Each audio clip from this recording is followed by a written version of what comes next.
Hey, brand builder, Rory Vaden here. Thank you so much for taking the time to check out this interview. As always, it's our honor to provide it to you for free. And wanted to let you know there's no big sales pitch or anything coming at the end. However, if you are someone who is looking to build and monetize your personal brand, we would love to talk to you and get to know you a little bit and hear about some of your dreams and visions and share with you a little bit about what we're up to see if we might be a fit. So if you're interested in a free strategy call with someone from our team, we would love to hear from you. You can do that at brandbuildersgroup.com/podcall, brandbuildersgroup.com/podcall. We hope to talk to you soon.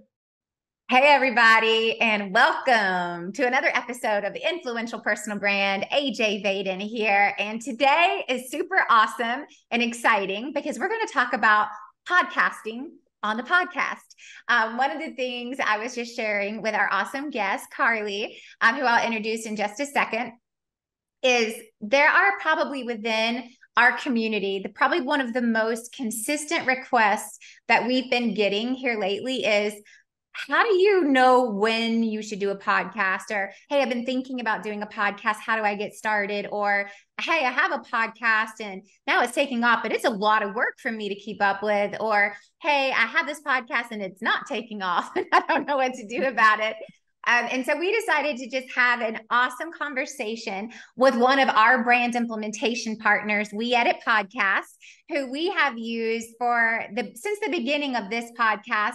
But this is our second podcast with We Edit Podcast. We actually use them in our former podcast, but I don't know, Carli might know more than me how many episodes you guys have produced for us thus far, but we are five years and some change in, well over 100 episodes. And so I just thought, what a great way to both highlight what we've been able to do through the lens of podcasting. And it's been such a gift for us.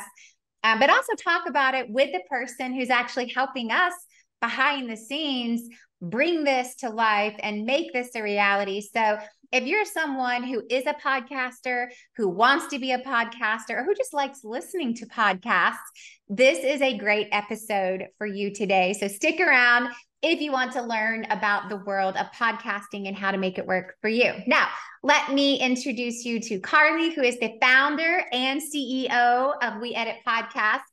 We were just talking about this. She's also a full-time mama, which I personally relate to, and I love that. But We Edit Podcast is a full-service podcast production agency. You guys have been around since 2015. I'm positively sure we've been using you since you started in business. It's been a long time. But you guys work with anyone from podcasts made up from Fortune 100 companies to celebrities, entrepreneurs, small business owners, authors, speakers, thought leaders, and everyone in between. And so, well, I guess without further ado, Carli, welcome to the show. Thanks, AJ. It's such a pleasure to be here. And I'm excited for this conversation because, if I'm not doing something about podcasting, then what am I doing? I love this conversation too, because, right before I hit record, I had said, hey, I'd really love for you to tell everyone, like, how'd you get into this? Why did you get into this? Because, I know podcasts are wickedly important today in terms of just, I think it's more than 51% of Americans say that they listen to a podcast almost on a daily basis. But when you started this in 2015, I don't imagine that was the case. I know it's grown exponentially since then. So why did you get into this? My gosh. So I feel like we should backtrack in time for this one. It's honestly such a memory lane thing. But, I had been freshly graduated out of university with my bachelor's of commerce in my pocket. Here I go. I had actually moved across to South Africa to plan a wedding. And then after that all happened, we decided to do an impromptu travel through Southeast Asia for our honeymoon / I don't really know what we're up to, just traveling around. And my husband had launched his podcast that year prior to that. And so he was spending so much time, obviously interviewing guests, going through the process, and then sitting there editing his show. And I'm like, man, we could be doing something else right about now. Like, is there somebody that can help you with? And he's like, there's probably some freelancers doing editing work and all the stuff that some people that he know, but there's not really like a company that you can just submit, click, and wait for the whole thing to happen. And I was like, hey, here's an idea, why don't we do something like that? Why don't we just step into this world of helping people with their podcasts? And voila, there it was. We had a podcast was born I from just love that that. little idea. You know what? I love stories like that because it starts with your own need. It's like if I can solve Exactly. this, need for myself, solve this problem for myself, then surely I can solve it for someone else. And I love it when stories start like that because it's organic and it's like, we got a problem, let's fix it. And then let's help other people fix it too. Exactly. That's how it goes. And now 8 years in, Oh my gosh. It's great. grown to something I couldn't even have imagined back then, I mean, right? it's pretty awesome, and I just know that you guys are such a great partner for us, and you guys do such a great job. And so I'm really excited to hear some of your thoughts behind the scenes of podcasting, right? Because that most people listen to the finished product, right? Right. Like everyone listening right now, you're going to be listening to the finished product, but Carli and I are here sitting at the beginning of the product. And there's this whole middle part that nobody sees between this raw recording and then what actually gets published. And so I would love to talk about all the things that happen in between that people don't realize and then very quickly get overwhelmed with. And this passion idea they had all of a sudden turns into a really big burden. So here's my first question for you. What would you say is the biggest obstacle that individuals face when, not even starting, but like just what do they face when it comes to actually getting their podcast out into the world? So a lot of times, like I even think back to myself back then, I had no knowledge about editing a podcast. Like, what did I know about any of that technical stuff? It's quite technical if you want to go into it. I mean, there's a lot of options to do raw podcasts and just put out whatever you record. But if you want that finished, polished look and sound, then you're going to have to invest in knowing what it takes to edit. And so people just get thrown off of that and they're like, oh, I don't even know how to do that. So I'm not even going to get started. I mean, never mind this latest age of video podcasting. How do I even set up a camera that isn't a FaceTime or this and that? What do I plug in? Which headphones, which this? So you can become very overwhelmed initially with that initial start, like where do I even start? Because sometimes like some people think, oh, it's going to be about, I don't know what to talk about. No, that's not true. A lot of people have their why. They know what they're going to say. It's just like, now how do I connect that to essentially a podcast, in the end? Mm-hmm. Yeah, so that's a great question. So what would you say are the most important technical pieces or equipment that people need to have at the very most basic level to go, if you really want to do this so people actually listen to it, you should probably invest in blank. Like, what is that? So what I suggest is go into your listener's shoes. What do they want to hear? Do they want to hear you like in a microphone doing a weird sounding podcast? No. They want to hear you loud and clear. They are not there to try and decipher what you're saying.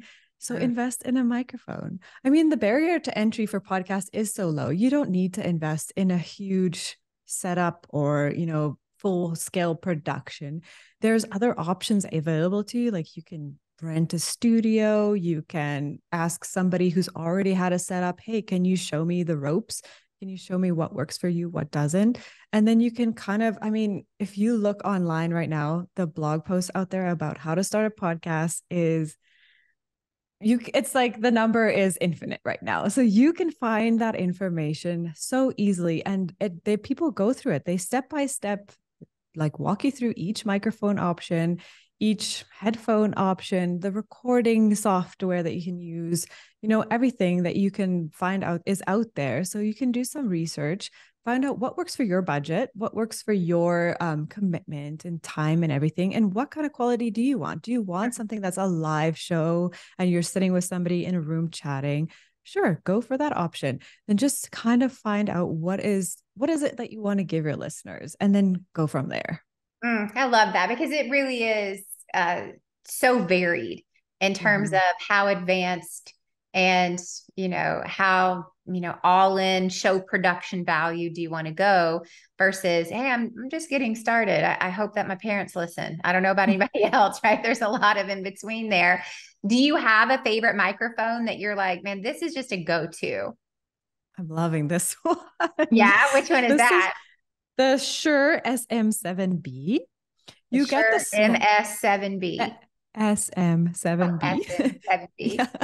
You get a smaller one too. That's a lower price point, which is also the Shure one, which is great. But there's a ton of new ones always coming out right now. Like you can even use your headphones from your AirPods or whatever you want to if you aren't ready to commit to something. But honestly, like the quality just makes a huge difference. And then when you do choose something like an editor or someone who can help produce your podcast, it's much easier on their side too, because they can't out of thin air create great quality audio, but they can work with your audio when it's got a base level standard that is good and make it polished, right? So yeah, this one is great. Oh yeah. So I think that's important, because I think one of the initial tips that we got when we first started our podcast, and our first podcast, I don't even know when we started. It was a long time ago, maybe 2008, 9, 10. I don't know. It was a long time ago.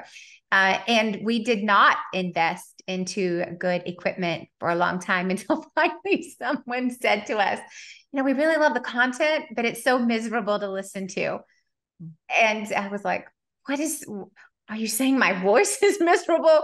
And they were like, no, like the audio goes up and down, and half the time it sounds like you're in an echo chamber. And it wasn't until that we actually sat down, which is pro tip number 1, listen to your own podcast. We sat down and listened, and we're like, oh my gosh, this is what people have been listening to. This is horrible. And so it's like, if you haven't listened to your own podcast, go listen to your own podcast, and you'll know in a jiff what you need to make quick adjustments for. And 95% of the time, I bet it's audio. Yeah. I bet it's audio. And if you have good audio, to your point, Carli, it's easier for the editors behind the scenes to make it even better. Exactly. Just how you said it right there. Yeah. Well, and it's true. It's like, I think about the best podcast that I listen to, and it sounds like it's a high production show, even though I know it's them in their home office with a microphone, but it sounds so good, and it's so easy to listen to. And that, regardless of how many people are, watching the audio or the video versions, most people are still listening to the audio most of the time. And so really ramping up on the audio production makes a big difference. So, okay, here's my next question, because I have a long list. I know I sent you, we're not going to have time to get to all these, but here we go. What would you say is the first step for that person who is going, I've always wanted to start one, I just haven't known what the first step is? What would you say is the first step to creating and launching a podcast? What's interesting, I was chatting to someone the other day about their process of starting their podcast. And they said, you know what? I actually sat down and decided what is my content strategy basically for my podcast? And you decide on the form. Is it going to be interview style? Are you going to do a solo podcast? Are you going to do live events? So when you hone on that side of things, then you can kind of get a direction. Okay, so if I'm going to do guests, now I have to email all these guests, find somebody to come on my show, book it all in. So it's a whole process, and you have to plan it on calendars, not only yours, right? Because they're not going to be like, oh, I'm going to start interviewing today. Oh, sure, I'm available. No, they're booking out too. So you have to put that all into your planning. And then the interesting thing about that is like trying to find out when you're going to launch which episode. Is it going to coincide with that guest's book launch or something to help them out? How can you make it more inviting for them to say, hey, yes, that sounds like a great time for me to come on. But that's the thing. A lot of us have our why. We're already doing it in our business. Like for me, I'm already working in the podcast industry. So for me launching a podcast, I know what my why is. I want to teach podcasters or help them or give them tools. Okay, great. That's what I've got. But how am I going to convey that? What am I going to do to get my message across in the most effective way? So I would say you just have to put that type of planning into your content to begin with before you go off like, on a whim, like I'm just going to try out anything. That's not to say you can't experiment with your podcast format. Sure, be adaptable, be open to change, but have some kind of plan so that when you're starting out, even if you start with step 1, your step 3 might change. But hey, you had a step 3 to begin with. So you have somewhere to aim to when you're starting your podcast. Yeah, I think that's really a wise, sage advice, because otherwise we're just stuck in, analysis paralysis. It's like, oh, there's all these different options. What should I do? And it's like, no, just pick one. You can change it later, but just pick one. Since you listen to, or at least your team listens to a ton of these as you're editing, do you see that there is a very common format that most people are still doing today? Yeah, I mean, it depends on how often they're publishing their episodes. So if they're doing like a few a week, then there's quite a variety in there. Like example for you guys, you have the interview and then you have your recap. So that makes for great content for you to put out. But if you're not somebody who's doing a recap or multiple episodes in a week, then you kind of have one format, you're sticking to it, it's working for you, and that's the way that you go. But yeah, people love guest interviews because it's bringing the experts on. It's getting down to the nitty gritty of your topic at hand, and it helps to create variety because a lot of people are like, oh my gosh, I can't think about committing to 100 episodes. What am I going to talk about for 100 episodes about the same topic? Voila, guests, enter in guests. That is how you do it, because every guest that you bring on, expert that you bring on, or even like everyday human in the street that you bring on about this topic will have a unique point of view. And then you can find a way to create variety for your content. Yeah, like even to that, and I'm actually really glad you brought that up, because we decided in the very beginning that we were going to do our full interview episodes, and then we would do like our version of like a Cliff Notes episode that was like much shorter. But I will tell you consistently, and we track this pretty diligently, and this potentially is maybe just a tiniest bit of an exaggeration, but I bet we still get 10 times the downloads on our interview format than we do on our solo recaps. So then we've had this debate internally. Well, then why are we still doing them? And we have basically decided like that is our form of content repurposing. Right.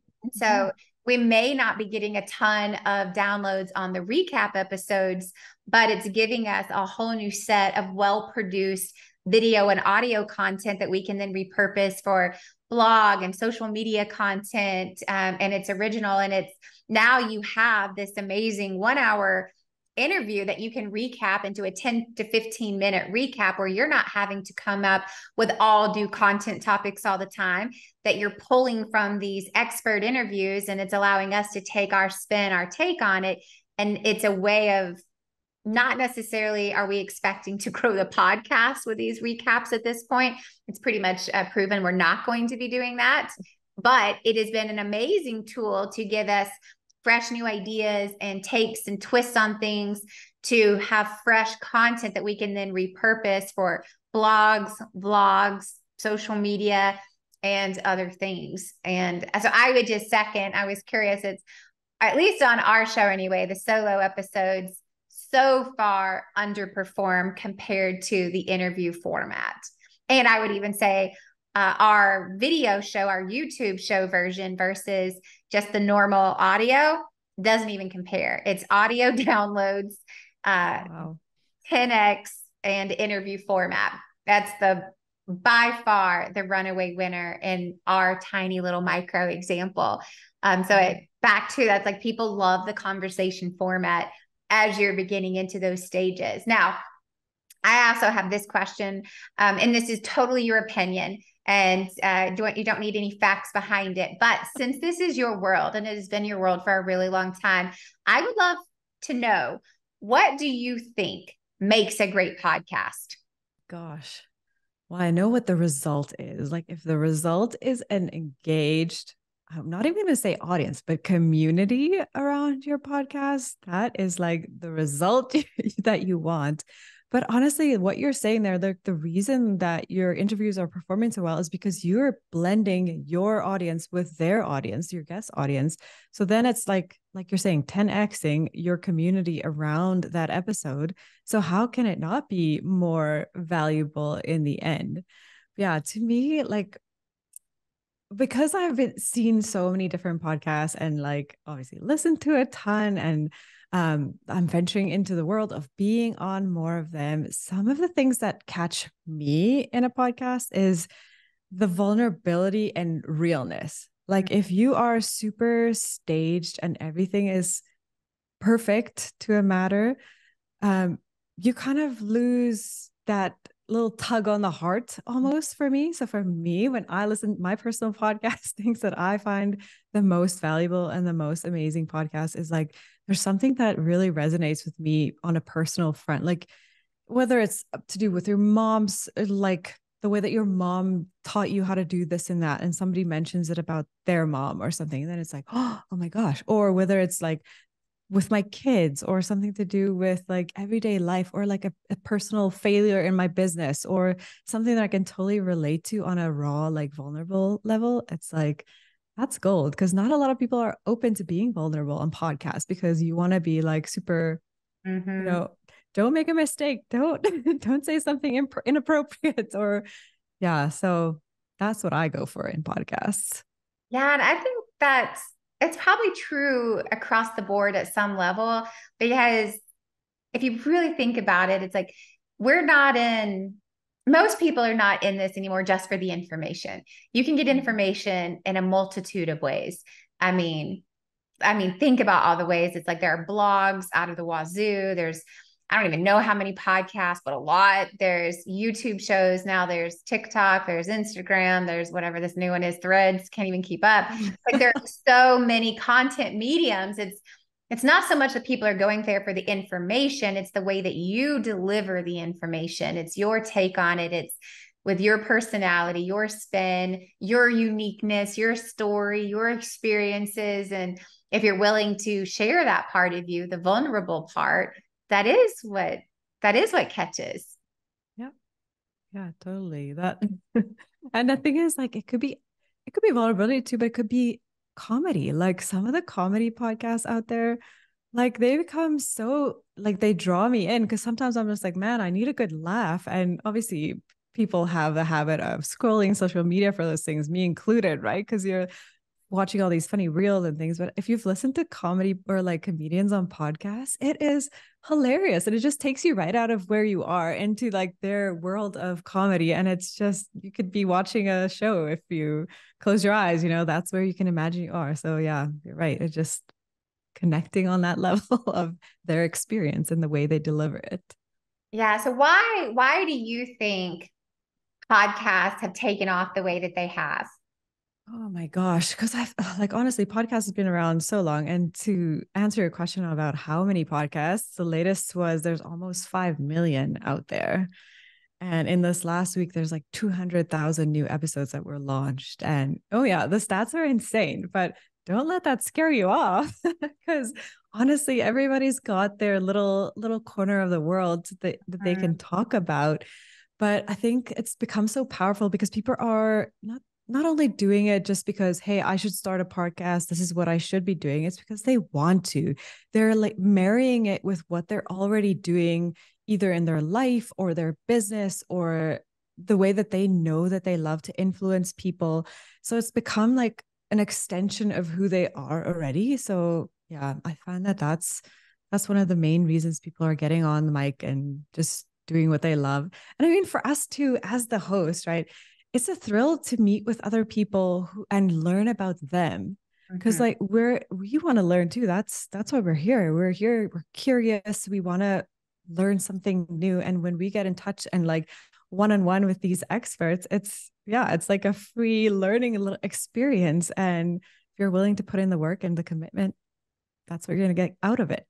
Yeah, I love that. And I tell people all the time that there's this hidden benefit, this hidden perk of getting to be the host of a podcast, which is free education.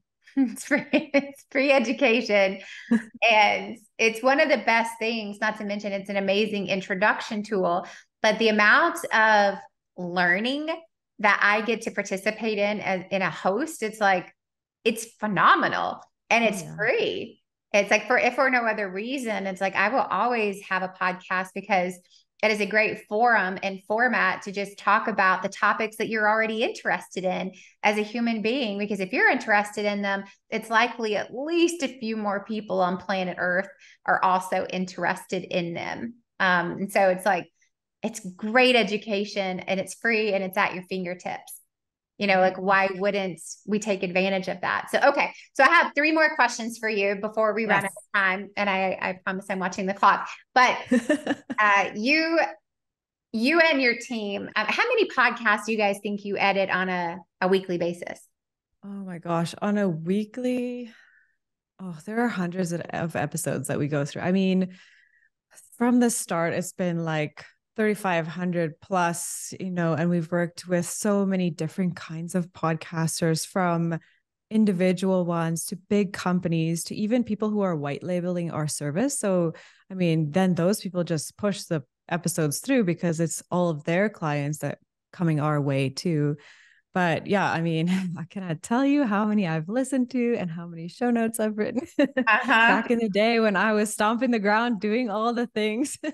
But it was awesome because like I learned so much. And I mean, even my team, I encourage them like, hey, take note of everything that you're listening to because it can help you in your personal life. Like all these people that you get introduced to, like on the sidelines, it's incredible. Yeah. So knowing that, I imagine through the years and through these thousands of podcasts that you've edited, that there are a couple of things that you see people do consistently well, and probably some things that you see people consistently not do so well.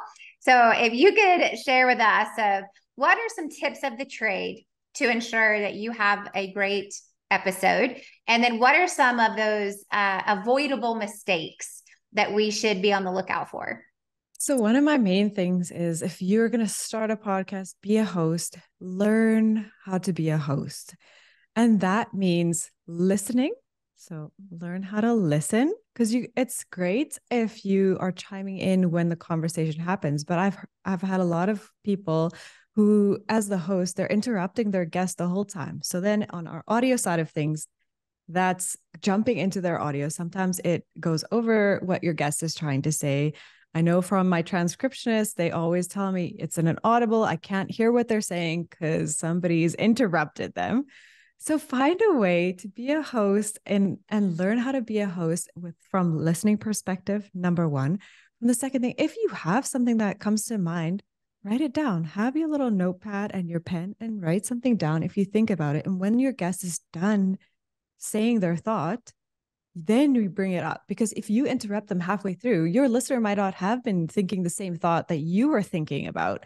So then you're interrupting the listener as well as your guest. So instead, find a way to make it cohesive in that way. And then the third way I say is listen to other hosts. Find people that you think are, man, they ask such incredible questions, or wow, I just love how they transitioned from that answer to their feedback and seamlessly into a question like, how are they doing this? And some of the most like amazing hosts like that are actually speakers, right? They're speakers on stages. So they know these things. They just have a way of phrasing things or reflecting it back to their guest, and that the listener learns even more just from you being such a great host. So honestly, my main things are those, like find a way to be a great host.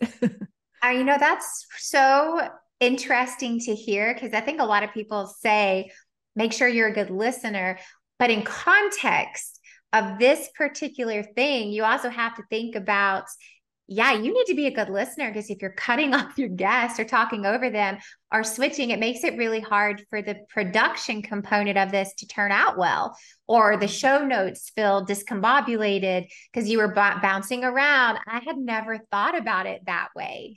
And so following that whole concept of being a great listener, not interrupting, writing it down, actually helps you have a better produced show, not just a better interview experience, but also I didn't even think about how complicated that would be if you're like, oh, hold that thought. You just said something. And then you're like, okay, now continue.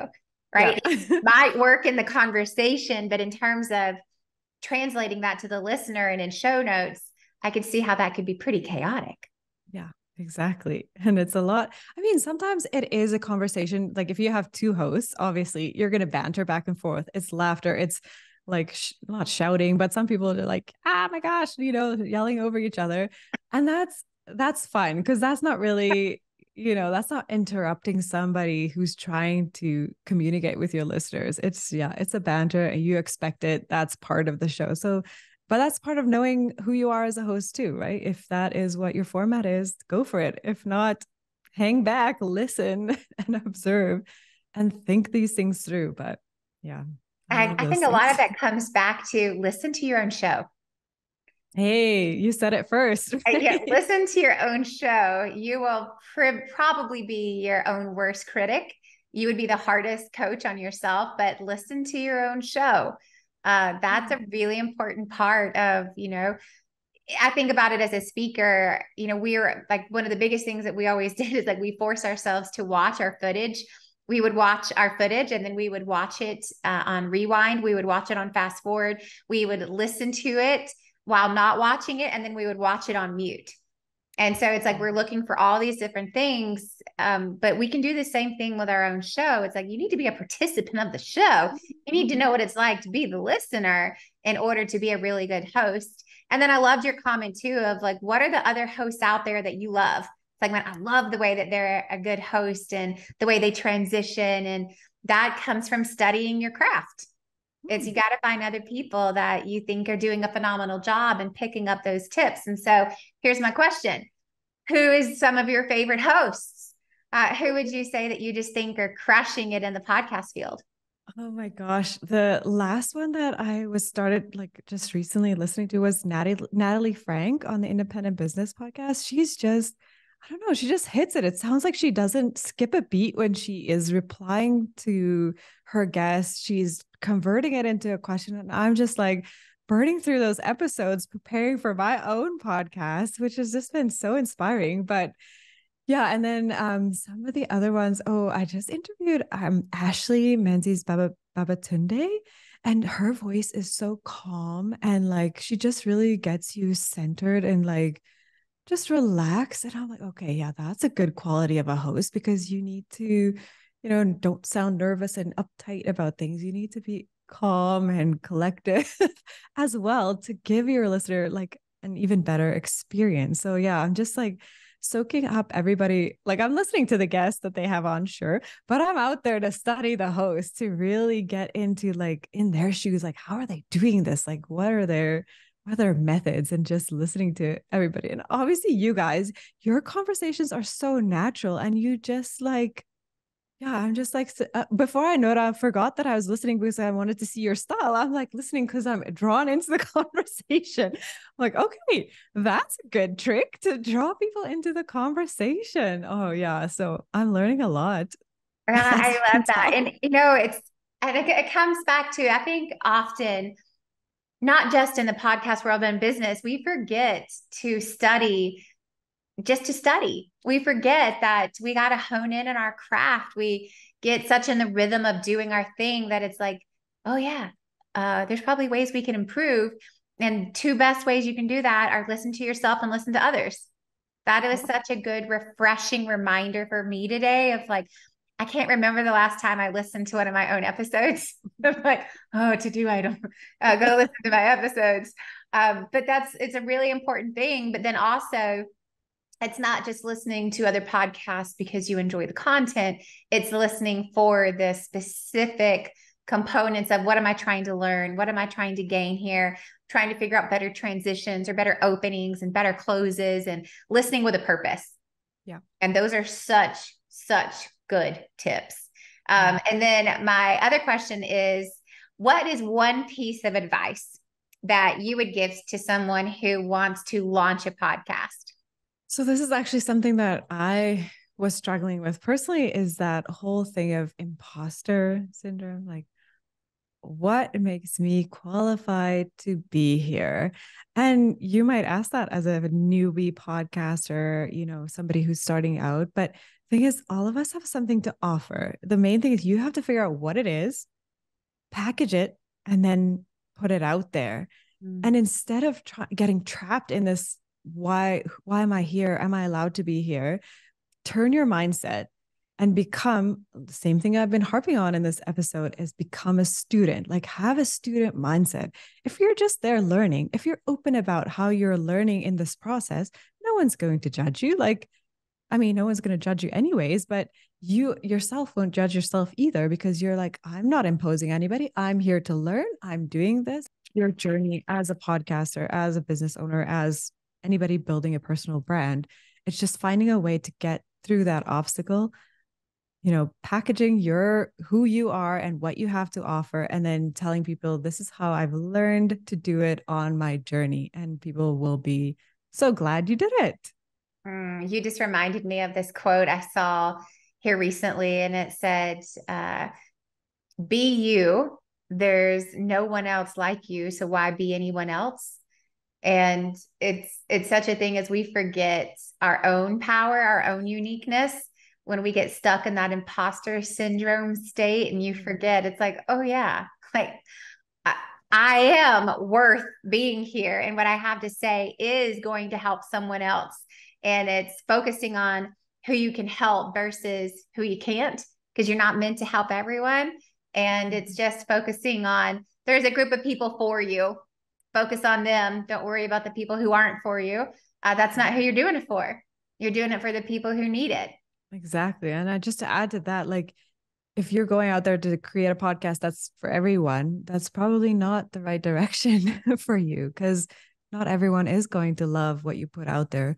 But if there's even one or two people that are touched by whatever you're doing, how you're helping them, and I've heard so many people say, I've got this feedback from this listener and somebody who said, oh, I helped them out here. And that's just small things. And it's going to boost you into continuing to do what you want to do and getting your podcast and your message out there. And it's just yeah, go for that.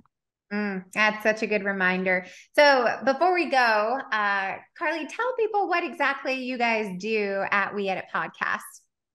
Oh my gosh. So we have involved from everything from editing audio for your podcast, video editing for your video podcast, transcriptions, show notes.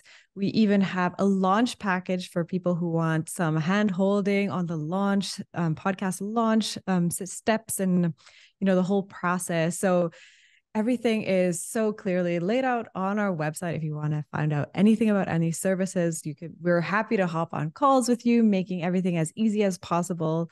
And obviously our main thing is people love us because of our fast turnaround and great quality. So if you're sometimes we even get people who, oh, I'm in a crunch. I need this episode done, but my editor's busy. Hey, can I sign up for your trial? Yeah, go for it. And we'll help you out, whatever we can do to make the lives of podcasters easier, because I know a lot of work goes into producing a podcast. So yeah, we're just here to help. Well, I would second what you just said. And I can't say this about every vendor we've ever worked with, but I can say it about you guys. That's all true. It's, we just submitted, 18 hours of content to your team to edit. And I think by yesterday, you already had the first 3 episodes done. Yeah. Since Monday, it's you guys are crushing it.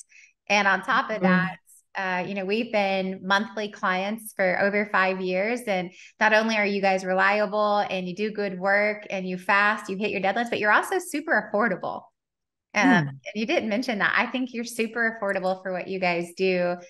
So they're one of our preferred vendors. Highly recommend them. We've used them for years on multiple podcasts for multiple projects. You guys do an awesome job. And if you guys want to check them out, I will put a link in our show notes.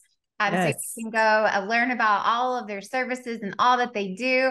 And Carli, thank you so much for being on the show. This was insightful and helpful. And it's so good to get a behind the scenes look at someone who has literally listened to, edited, and produced thousands of episodes. So thank you so much. For everyone else, thanks for tuning in. Stick around for the recap that apparently no one else downloads, but maybe you will.